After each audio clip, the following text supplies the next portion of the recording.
सियासत छत्तीसगढ़ में उबाल मार रही है और इसके पीछे कारण है महादेव ऐप। नमस्कार, स्वागत आप सभी का। आपके साथ मैं हूं पुनीत मिश्रा।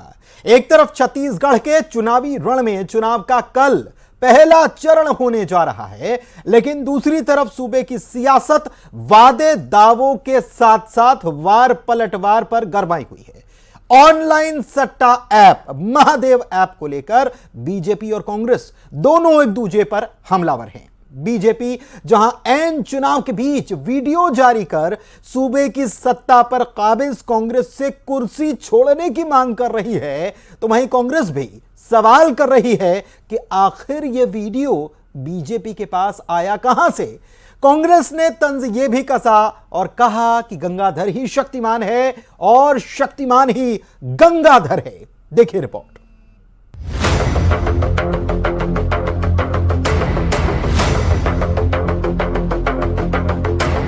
महादेव, वो ऑनलाइन सट्टा ऐप जिस पर सूबे में ऐसा संग्राम छिड़ा कि हर किसी की जुबान पर बस इसी का जिक्र है, इसी की चर्चा है और चर्चा होना भी लाजमी है, क्योंकि ये वही सट्टा ऐप है जिसके नेटवर्क को ध्वस्त करने के लिए छत्तीसगढ़ की पुलिस लगातार कार्रवाई करती नजर आती थी, इस पर खुलासे करती थी, इसकी ब्रांचेस को ध्वस्त करने का दम भरती थी। लेकिन तब मीडिया में सुर्खियां कुछ और थीं और अब महादेव ऑनलाइन सट्टा ऐप सियासत का एक गर्म मुद्दा बन चुका है। 4 दिन पहले ईडी ने एक सिपाही के बयान को लेकर बड़ा खुलासा किया, जिसके बाद सवाल सीएम भूपेश बघेल पर उठा दिए। तो इसके 2 दिन बाद बीजेपी ने मुद्दे पर प्रेस कॉन्फ्रेंस करते हुए वीडियो सामने रख दिया। रविवार को बीजेपी नेता सिद्धार्थनाथ सिंह ने वीडियो जारी किया और सरकार से इस्तीफा मांग लिया। आपको रिजिग्नेशन आज दे देना चाहिए और फिर मैदान में जाके देखिए जनता क्या है आपसे, और जनता भी आपसे और कांग्रेस के हर नेता से पूछने वाली है कि जवाब दो, ये आपने सट्टा क्या चला रखा था, ये लूट क्या मचा रखी थी, ये हमारे जो खनन है उसके साथ आप इतना बड़ा अपराध क्या कर रहे थे, ये हमारे वन है उनके साथ कितना बड़ा अपराध कर रहे थे, इसका जवाब देना चाहिए। इधर जैसे ही बीजेपी ने वीडियो जारी किया और कांग्रेस पर हमला बोला, जवाब के साथ कांग्रेस ने भी मीडिया को बुलावा भेज दिया। कांग्रेस के संचार प्रमुख सुशील आनंद शुक्ल ने बीजेपी के वीडियो जारी करने और वीडियो में मौजूद शख्स से बीजेपी के ताल्लुकात को लेकर सवाल पर सवाल दाग दिए। पूछा, शुभम सोनी का बीजेपी से क्या ताल्लुक है, बीजेपी के पास ये वीडियो आया कैसे, दुबई से पैसा आया तो रास्ते में इसकी जांच क्यों नहीं हुई। साथ ही तंज कसते हुए ये भी कहा कि गंगाधर ही शक्तिमान है और शक्तिमान ही गंगाधर है। जो ईडी ने कैश कुरियर पकड़ा था वह भारतीय जनता पार्टी का कार्यकर्ता था। रमन सिंह के साथ उसकी फोटो थी, प्रेम प्रकाश पांडे के अनन्य सहयोगी उनके प्रतिनिधि पार्षद मिश्रा के साथ उसकी फोटो थी। उसके बयान के आधार पर ईडी मुख्यमंत्री के ऊपर में अनर्गल आरोप लगाती है। और एक चीज बता दूं कि एक इनोवा गाड़ी जिसमें बड़ी संख्या में कैश जब्त हुई थी,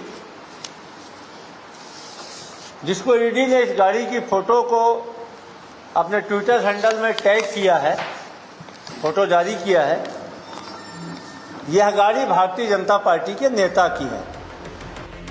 लेकिन इतना बस नहीं था, सीएम भूपेश बघेल भी मैदान में आए।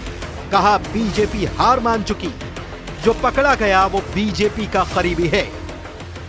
अपनी हार मान चुकी है और इस कारण से ईडी आईटी को सामने करके चुनाव लड़ रहे हैं और ईडी है वो प्रमुख भूमिका निभा रही है। और उसमें जिस व्यक्ति का अभी मैसेज आया और वो सारे तमाम, पहली बात तो पकड़ा गया, पता चला वो भारतीय जनता पार्टी के नेता के बड़े करीबी हैं जो पकड़ा गया। जो गाड़ी है वो भी किसी भाजपा नेता की गाड़ी है। वैसे दिलचस्प ये भी कि जिस महादेव ऐप को लेकर छत्तीसगढ़ की सियासत उबाले मार रही है, उसी ऐप को बैन करने का काम केंद्र सरकार ने आज किया। इलेक्ट्रॉनिक्स और सूचना प्रौद्योगिकी मंत्रालय ने छत्तीसगढ़ में ईडी की कार्रवाई के बाद महादेव समेत कुल 22 सट्टेबाजी ऐप पर बैन लगा दिया। हालांकि अब देखना होगा कि कब तक सूबे में ये मुद्दा गर्म रहेगा और किसका वार किस पर भारी पड़ेगा। Bureau report, news 18। तो वार पलटवार हो रहा है महादेव ऐप को लेकर। हमारे साथ दो खास मेहमान इस मुद्दे पर चर्चा करने के लिए जुड़े हुए हैं। मणि वैष्णव कांग्रेस नेता हमारे साथ जुड़े हुए हैं, तो साथ ही में डॉक्टर किरण बघेल बीजेपी प्रवक्ता भी हमारे साथ जुड़ी हुई हैं। आप दोनों का बहुत बहुत स्वागत है। सबसे पहले डॉक्टर किरण बघेल, मैं आप ही के पास आ रहा हूं और सवाल ये कि कौन शक्तिमान है और कौन गंगाधर है? कांग्रेस कह रही है कि गंगाधर ही शक्तिमान है।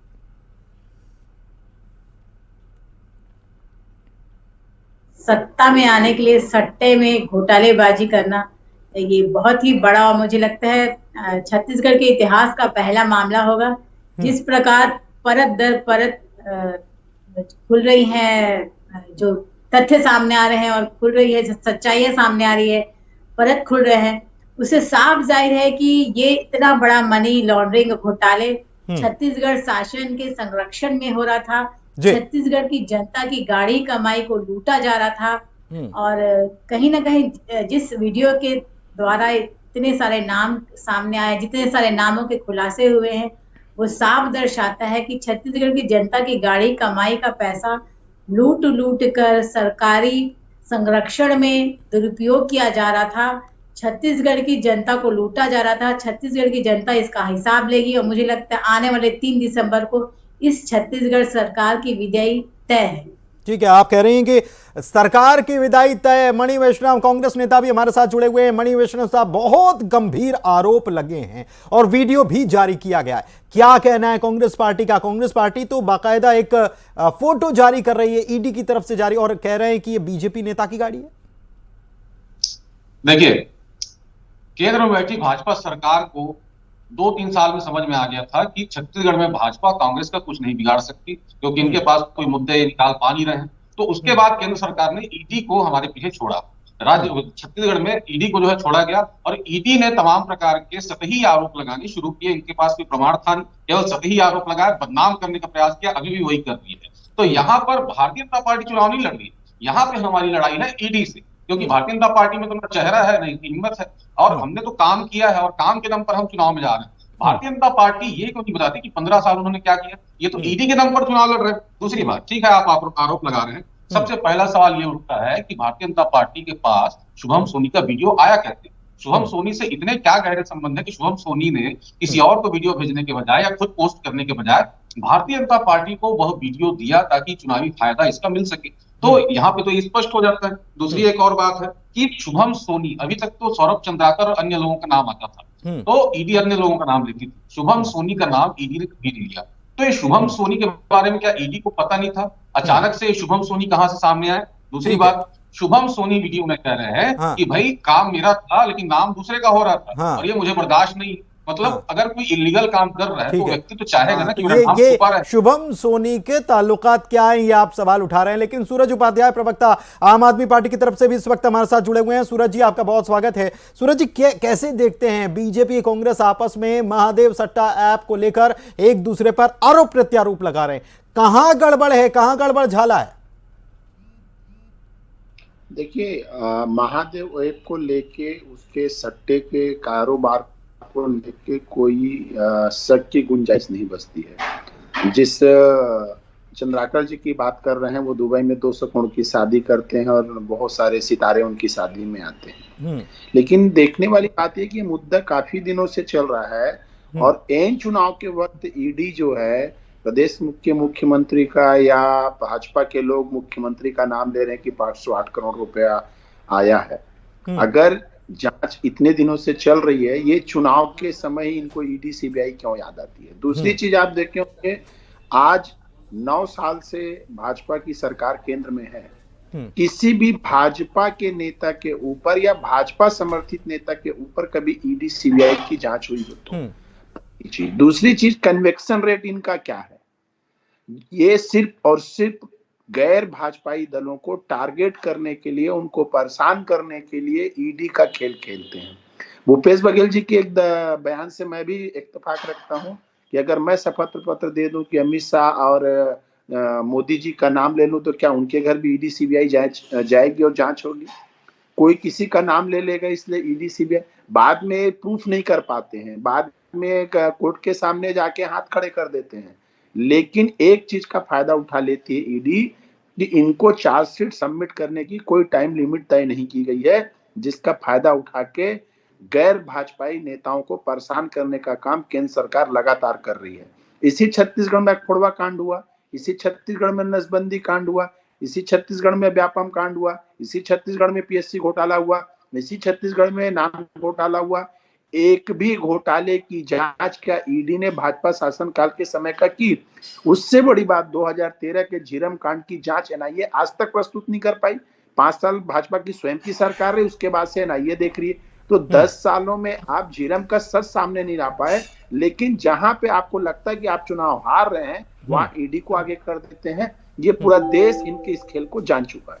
ठीक है, ठीक है, आप कह रहे हैं कि पूरा देश जान चुका है, तो क्या कांग्रेस जो है एक तरफ से आम आदमी पार्टी क्लियरेंस दे रही कांग्रेस को, ये एक आपसे सवाल रहेगा। लेकिन इस वक्त विश्लेषक के तौर पर मनीष जी हमारे साथ, मनीष गुप्ता जी जुड़े हुए हैं। मनीष जी, आपका बहुत स्वागत है। और कैसे देख रहे हैं ये छत्तीसगढ़ में जो खेला चल रहा है, इसको हम कैसे समझें, कैसे देखें? क्योंकि बीजेपी कांग्रेस दोनों एक दूसरे पर हमलावर हैं और एन चुनाव में ये सब कुछ हो रहा है। पुनीत जी, बड़ी हैरानी की बात यह है कि जब कोई घोटाले की बात सामने आती है तो विपक्ष चाहे कोई भी हो, कांग्रेस, आम आदमी पार्टी, जनता दल यूनाइटेड या आरजेडी, आम आदमी पार्टी, ये सब उस घोटाले पर आज से अगर 20 साल पहले की बात होती तो कहते थे हमें इस्तीफा चाहिए, हमें भ्रष्ट आदमी नहीं चाहिए। ठीक है, हाँ, क्या स्थिति हो गई है? हाँ, आज स्थिति हो गई है, वो पहले इवेंट पर ढूंढते हैं भाई। ठीक है, ठीक है, ठीक है, ठीक है। मणि वैष्णव साहब कांग्रेस नेता हमारे साथ जुड़े हुए। मणि वैष्णव साहब, ये अगर चुनाव के समय या कहीं कभी भी होता है तो एक बहाना मिल जाता है कि साहब परेशान कर रहे हैं। परेशान कहां कर रहे हैं? ये अगर चीजें हो रही हैं और सामने आ रही हैं, कोई खुलासा हो रहा है, तो कांग्रेस से सवाल ना पूछा जाए क्या? उपयोग करती है। अभी कन्विक्शन रेट की बात हो रही थी, 6000 छापे मारे हैं कुल मिलाकर ईडी ने, उसमें से कितने में इन्होंने आरोप साबित कर पाए हैं? इनका केवल और केवल इनका इच्छा ये रहती है कि किसी प्रकार से विपक्ष को बदनाम कर दिया जाए। देखिए, ये चुनाव तक है, चुनाव तक छापा मारेंगे, बदनाम करेंगे, सब करेंगे। जैसे ही चुनाव खत्म होगा और कांग्रेस पार्टी सत्ता में आ जाएगी, उसके बाद ये वापस चले जाएंगे, फिर अगले चुनाव में वापस आएंगे। तो ये तो इनका काम है। भारतीय जनता पार्टी के इशारों पर ईडी जो है कार्रवाई करती है, इसमें कहीं कोई शक की बात नहीं है। दूसरी बात है, संलिप्तता कांग्रेस पार्टी की नहीं, भारतीय जनता पार्टी की है। मैं समझाता हूँ कैसे। जब महादेव ऐप की बात सामने आई, जवाब मांग लेते हैं ना बीजेपी प्रवक्ता है डॉक्टर किरण बघेल। मैं आपसे ये समझना चाह रहा हूं कि ये जो कांग्रेस ने जारी किया है, बाकायदा एक फोटो जारी किया है जिसमें ईडी ने जो रकम बरामद की है वो गाड़ी जो है उस पर नंबर बीजेपी से जो नेता का बताया जा रहा है, क्या इस पर आपकी सफाई है? डेफिनेटली पुनीत जी, अगर किसी नेता की संलिप्तता है तो ये जांच का विषय है, कानून का विषय है। इस गाड़ी को किस झूठ बोल के ले जाया गया है या किस माध्यम से इस गाड़ी को उपयोग किया गया है, इसका निश्चित रूप से इसकी जांच होना चाहिए और जो भी दोषी हो उस पर कड़ी से कड़ी कार्रवाई होनी चाहिए। लेकिन सवाल ये उठता है कि 2 साल से भाजपा के लोग और पुलिस गवर्नमेंट को संज्ञान करने के लिए बात कर रही है कि ये घोटाले, महादेव ऐप की घोटाले की जांच की जाए, महादेव की जांच की जाए। तो 2 साल से ये सरकार इग्नोर किए जा रही थी। ठीक है, आप कह रहे हैं इग्नोर किए जा रहे थे। ठीक है, ठीक है। मनीष गुप्ता जी विश्लेषक के तौर पर हमारे साथ बने हुए हैं, उनसे बात करते हैं। मनीष जी, एक बात थोड़ा सा समझाइए मुझे कि हम देख रहे थे छत्तीसगढ़ में महादेव ऐप को लेकर पुलिस लगातार कार्रवाई कर रही थी, लेकिन अचानक से चुनाव आया और इस तरीके की जो राजनीति अब इस पर हो रही है, ईडी की कार्रवाई पर सवाल उठाए जा रहे हैं। लेकिन कांग्रेस ये भी कह रही है कि ईडी ने जो गाड़ी से पैसा पकड़ा वो गाड़ी तो बीजेपी नेता की थी, तो उसको भी गिरफ्तार करना चाहिए, पहली बात। हाँ। अब आप ये समझने की जरूरत है कि इस पूरे गेम में कांग्रेस कहां इन्वॉल्व है या भाजपा कहां इन्वॉल्व है। बात छत्तीसगढ़ की है, जहां पर एक बुकी ऐप बनाता है और वो ऐप चलाता है, ठीक, और उसके बाद वो अलग अलग पैनल डालता है। हाँ। और पैनल का मतलब फ्रेंचाइजी। हाँ। जैसे मैकडोनल्ड्स की फ्रेंचाइजी आपने अपने शहर में ली, अपने बनाई बेचिए और हमें प्रॉफिट शेयर करिए, ठीक है। तो अब वो ऐप बना के वो दुबई से और बाकी किसी और कंट्री से ऑपरेट कर रहा है और उनके जो फ्रेंचाइजी हैं वो कमीशन प्रॉफिट कमा रहे हैं, धोखाधड़ी कर रहे हैं और कमीशन उसको भेज रहे हैं। अब उस ऐप को ऑपरेट करने में एडमिनिस्ट्रेशन का जो खर्चा है, अगर हम शुभम सोनी की बात माने तो उसे दिल्ली उसे अपने प्रदेश में देना है। जाहिर है वहां कांग्रेस की सरकार है तो प्रश्न कांग्रेस पर ही उठ रहे हैं। ठीक है, कि मणि क्या वैष्णव आपने साहब, पैसे मणि लिए? वैष्णव साहब का प्रश्न कांग्रेस के ऊपर उठ रहे हैं क्योंकि शुभम सोनी जो खुलासा कर रहा है वो यही कह रहा है कि हमको तो हिस्सेदारी देनी पड़ती है। अब किसको देनी पड़ेगी, क्योंकि सरकार तो कांग्रेस की थी। देखिए, प्रश्न उठने का प्रश्न ही नहीं उठता यहाँ पे। हाँ। क्योंकि छत्तीसगढ़ सरकार ने तो ईमानदारी से लगातार कार्रवाइयां की है। 149 लोगों को जेल में डाला है। सबसे पहले कार्रवाई हमने शुरू की थी। और आपको एक और बात करके बताता हूं मैं, उत्तर प्रदेश में जब हमारी तो छत्तीसगढ़ क्यों की कांग्रेस नहीं सरकार की की? पुलिस ऐप क्यों नहीं आरोपी बैन को की? गिरफ्तार करने जाती है, आरोपी को गिरफ्तार करने जाती है, तो ऐप वहां भी तो योगी बैन कर आदित्यनाथ सकती की है पुलिस छत्तीसगढ़ सरकार। को ठीक है, गिरफ्तार ठीक है, करने ठीक। से तो बताइए संयुक्त कौन है? ऐप क्यों नहीं बैन किया गया छत्तीसगढ़ में? ऐप बैन क्यों नहीं किया गया? छत्तीसगढ़ सरकार कैसे ऐप बैन करेगी? ये छत्तीसगढ़ तो राज्य स्तरीय ऐप नहीं है, ये पूरे राष्ट्र में फैला हुआ ऐप है। इसको केंद्र सरकार ही बंद कर सकती है। आपको बैन किया राज्य जाए, सरकार इसके खिलाफ कार्रवाई की जाए। आपने कभी एक चिट्ठी लिखी नहीं, कोई रिकमेंडेशन, कोई फोन कॉल, कुछ नहीं। यानी आप साइलेंट बैठे हुए थे। आप साइलेंट क्यों बैठे हुए तो आप जानते हैं। ठीक है, डॉक्टर किरण बघेल के पास चल लेते हैं ना। केंद्र में तो बीजेपी भी है और नहीं, ठीक है। कई बार सरकार ने कहा है, मुख्यमंत्री ने कहा है। ठीक है, आप कह रहे हैं रिकमेंडेशन की है, डॉक्टर किरण बघेल रिकमेंडेशन की है, लेकिन आज बैन हुआ है, आज बैन हुआ है। क्या इसके पीछे वजह थी? क्या इसके पीछे वजह थी? और क्या बीजेपी मुद्दे को उठाया और बार बार कांग्रेस की सरकार को इस ऐप को बैन करने के लिए बोला गया, लेकिन जब उनके पास अधिकार थे 69A आर्टिकल के हिसाब से केंद्र सरकार के पास ये पावर था कि इस बैन को ऐप पर कांग्रेस ने कभी रिकमेंडेशन नहीं की। ऐप को बैन करने के लिए कांग्रेस ने कभी रिकमेंडेशन नहीं की, कभी इसकी चर्चा नहीं हुई, कभी मीडिया में आपने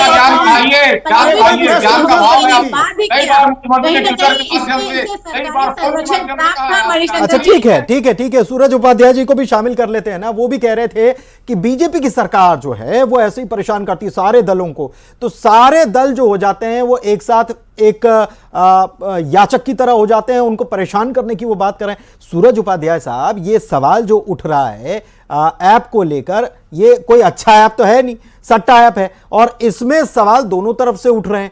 तो क्या आम आदमी पार्टी को यह नहीं लग रहा है कि केवल एक ही मामला नहीं है, हमाम में बहुत सारे हो सकते हैं लोग?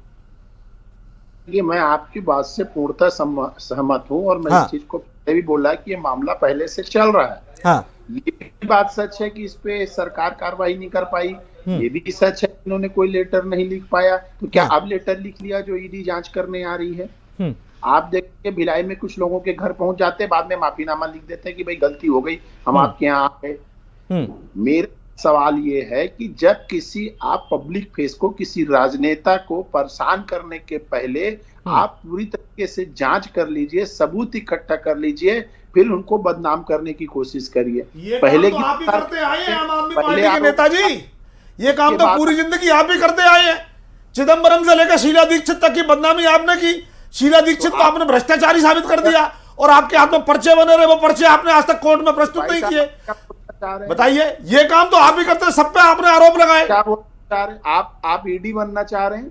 अरे मैं तो आपको आईना दिखा रहा हूँ, बनना चाह रहे हैं? मैं तो आपको आईना दिखा रहा हूँ कि आप बात करते थे फलाने पे आरोप, फलाने पे आरोप, लेकिन आज हम जो बात कर रहे हैं वो महादेव ऐप की बात कर रहे हैं। और आम आदमी पार्टी इसमें क्या कर रही है? ये आम आदमी पार्टी केवल एक दृष्टा की तरह, संजय की तरह बनी हुई है और ना इधर ना उधर।